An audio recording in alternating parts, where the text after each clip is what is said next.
Algumas pessoas são tão organizadas, já separam os livros na estante por cor, tema ou autor. São aquelas pessoas que têm um armário de roupa tão organizado que ele até transmite paz. Já outros não são tão organizados assim, mas até que se viram bem na rotina. E tem aquelas pessoas que não são nada organizadas. Do lado do livro da cabeceira, você provavelmente vai encontrar um par de meias usado, uma xícara de café da semana passada e um papel amassado, sabe-se lá de qual procedência. Seja lá qual for o seu perfil, tenho certeza que alguma dica do vídeo de hoje vai te servir. Eu vou falar sobre como organizar as leituras, trazendo dicas que funcionam para mim e também macetes de outros leitores. Se a sua leitura é por prazer, por entretenimento e você não tem a pressão de nenhum prazo de trabalho ou estudo ligado a ela, eu acho que você pode ir encaixando o livro na sua rotina da forma que for mais confortável e prazerosa para você. Mas, se você deseja aumentar o volume de livros lidos ou tem que ler por conta de estudo ou trabalho em prazos definidos, você precisa aprender a se organizar.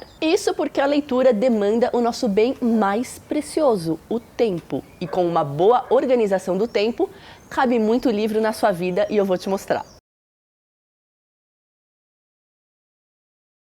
Bom, eu tenho muitas leituras de trabalho aqui na Antofágica, em outros lugares. Também tenho as minhas leituras por prazer e as leituras que eu faço para estudar e aprender mais. Então, a primeira coisa que eu faço é entender quais são as leituras prioritárias, porque essas precisam passar na frente de todas as outras. Liste todos os livros que você precisa ler, no mês, no bimestre ou então no semestre. Desse jeito você consegue visualizar todos os títulos e consegue ter clareza das prioridades. Eu sei que parece uma dica boba, mas o que acontece é o seguinte: quando a gente tira as informações da cabeça e coloca no papel, a gente diminui a chance de esquecer algo importante. Funciona mais ou menos como fazer lista antes de ir no supermercado, sabe? E eu disse papel, mas pode ser no bloco de notas do celular, como você preferir. Depois dessa primeira etapa, onde eu entendi quais são as leituras prioritárias, eu procuro dividir o número de dias pelo número de páginas do livro. Então, minha segunda dica é: planeje as suas leituras de acordo com o tempo disponível para cada uma. Por exemplo, se eu preciso ler um livro de 250 páginas em um mês,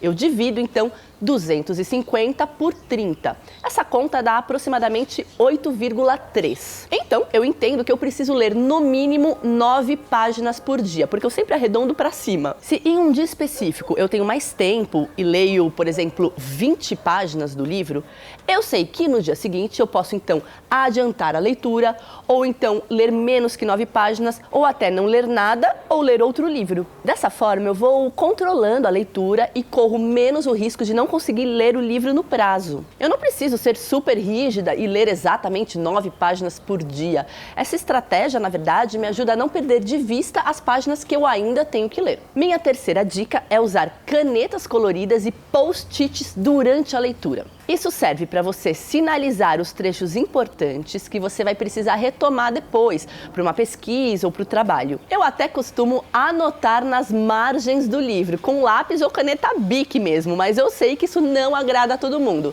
Já aviso que nos livros da Antofágica eu não grifo nada, só uso post-its que não danificam a página. Gente, e eu acho que mesmo que seja uma leitura por prazer, vale a pena você ir destacando os trechos que te chamam a atenção. No futuro, esses trechos grifados vão servir como vestígios da sua experiência de leitura. E pode ser super legal daqui a 3 anos olhar para trás e perceber: nossa, foi isso aqui que na época me chamou a atenção. Você pode grifar os trechos que acha bonitos, instigantes, reflexivos, perturbadores. Então, esses trechos grifados ou destacados com post-it servem como uma espécie de memória afetiva do seu percurso de leitura. Para as leituras de trabalho e estudo, os post-its e marcadores são super importantes, nem pense em ficar sem eles. Tem gente também que para estudo ou trabalho gosta de fazer um fichamento do livro. O que é um fichamento? É simplesmente você organizar o conteúdo do livro em tópicos, pode ser num caderno ou um aplicativo. Essa técnica eu acho que é válida tanto para livros de ficção quanto não ficção e é especialmente útil para quem está fazendo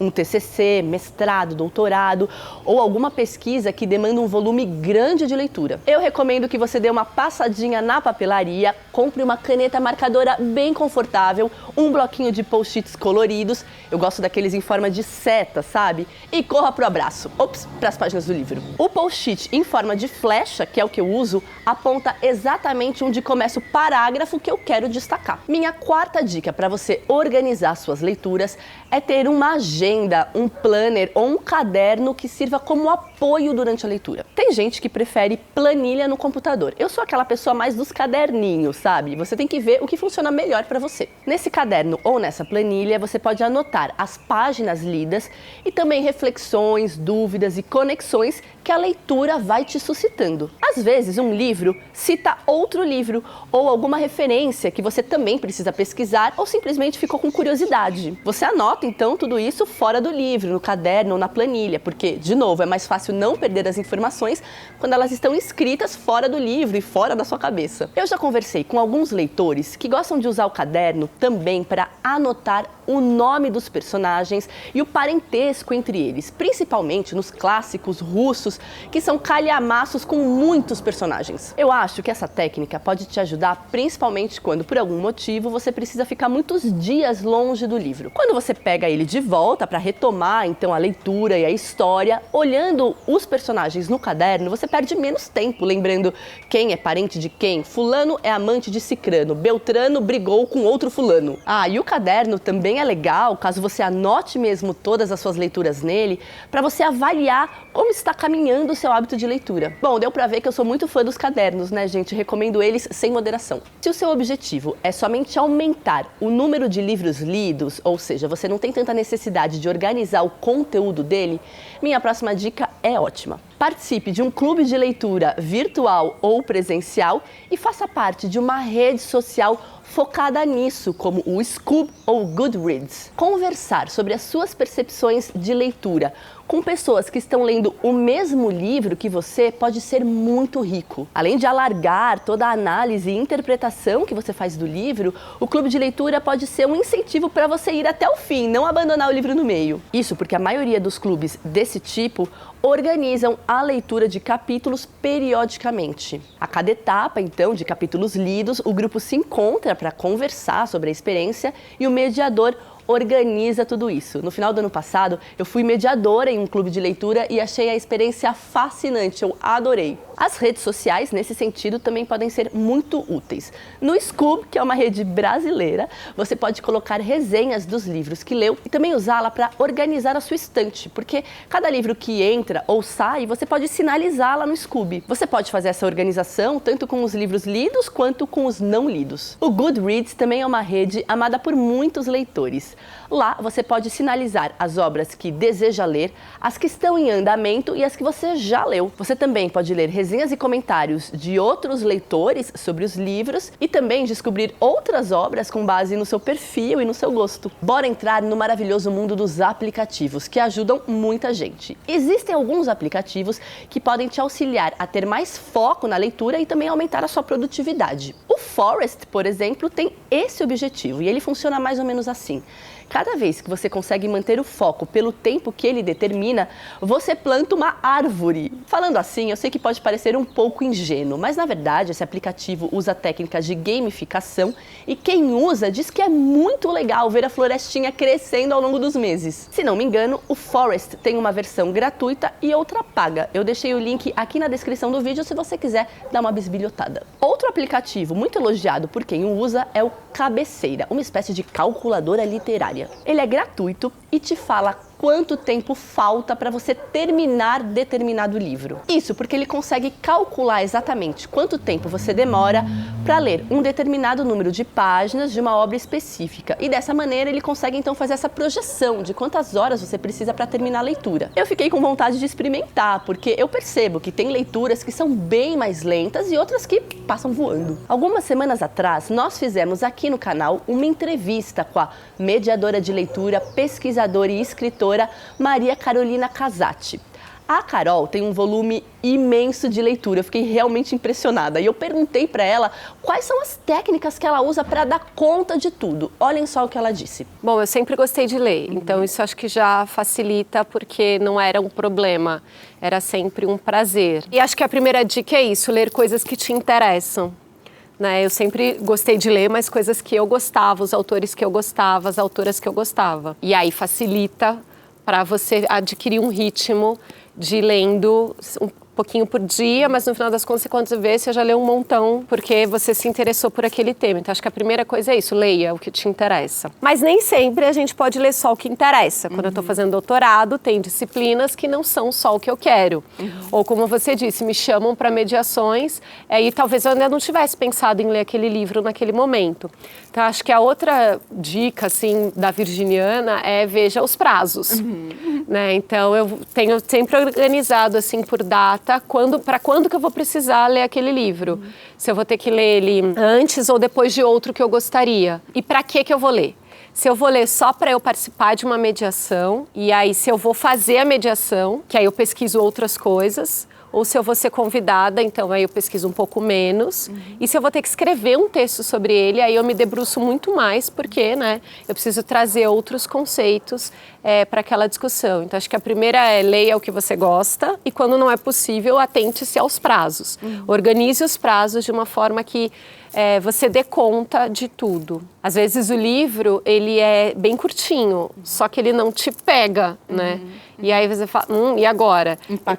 Empaquei, então acho que também tem que pensar isso. Talvez eu leia um muito maior, mas que flua mais, e depois o curtinho que está empacado, mas vai lendo. E a outra coisa que eu tenho, que acho que talvez seja a principal, assim, eu vou pegar um livro que me acompanha para a vida, não só para o doutorado, mas me acompanha para a vida, que é o livro da Grada Quilomba, Memórias da Plantação, episódios de racismo cotidiano. Eu faço muitas marcações, eu escrevo no livro. Deixa eu abrir aqui uma página cheia de marcações e post-its. E escrita. Com cores diferentes. Isso, eu faço isso. Eu sei que não é uma boa, porque aí como é que você vai fazer isso depois para doar o livro, mas enfim. Mas eu trabalho com esses conceitos e com esses livros, então eu preciso disso.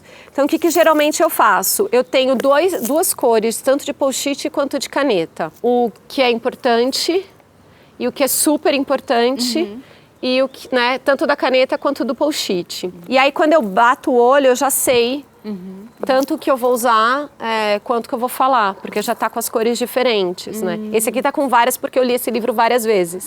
E aí eu fui marcando várias vezes. E outra coisa que eu faço é escrever mesmo coisas, sabe? Que vão dizer respeito tanto a uma coisa que eu entendi ou que eu não entendi, um conceito novo, algo que eu posso fazer uma revisão ou uma relação com outro tema. E agora, por conta do doutorado, as coisas que eu vou usar no doutorado eu marco em cima. Porque aí eu também vou pegar e eu olho lá e falo, nossa, isso aqui é muito importante para o meu doutorado. Eu preciso citar isso aqui que está na página 121. A Grada está falando de políticas do cabelo. Eu preciso falar disso. Então está aqui em cima. Eu já sei que isso vai aparecer para o doutorado. Então é a virginiana meio fazendo, Amei esse método organizacional. Eu grifo tudo na mesma cor, mas é muito bom. É porque você bate o olho, aí você já sabe o que é mais importante. E eu acho que uma outra coisa que é importante é visual também, que é importante, assim, para mim é muito importante, como, você tá vendo, eu fico fazendo carinho, assim, eu sou muito a louca dos livros. É importante isso. Então, acho que você também tem uma relação, como eu disse, escrever, Eu brinco que meus livros têm memórias concretas, esse aqui não tem. Mas dependendo do livro que você pega, cai um papel de bala, cai uma foto, cai uma flor, Porque isso tudo estava no momento mesmo da leitura. Então eu gosto de marcar e guardar essas coisas. Que legal. Antes de terminar, eu quero deixar aqui a recomendação de um outro vídeo que a gente fez com o prefeito de Antofágica, o Sérgio e o Pedro. O Pedro ajuda o Sérgio a organizar a sua biblioteca. O link vai aparecer aqui em cima. Eu acho que esse vídeo com eles é um ótimo complemento para o vídeo de hoje. Agora eu quero saber quais são as suas dicas. Vamos aqui nos comentários fazer uma grande lista de dicas, aplicativos, estratégias mágicas para a gente conseguir ler bastante e ler bem, porque isso é mais importante que volume de leitura. Eu sempre digo isso no canal. E a gente se vê na próxima semana com mais um vídeo. Tchau!